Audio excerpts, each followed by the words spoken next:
Көпчүлүк айта берет го муну природага кой бер депчи. Анан булардын жашоосу природада деп. Булар негизи адамдын колунда жыргап жашайт да.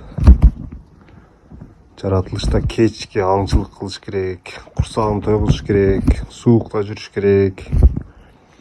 Анткени кышында булар уясында жатпайт. Каерде курсагы тойсо ошол жерде түнөй берет.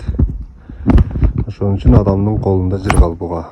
Даяр эт, ысык үй, маза кылып жашайт. Анан кыш бүткөндөн кийин уже балапан ача турган маал келгенде кой берилет булар.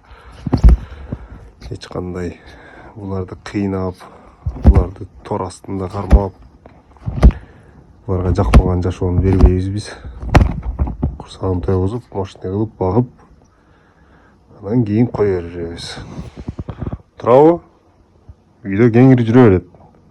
Калаган жерине конуп, калаган жеринде чычып.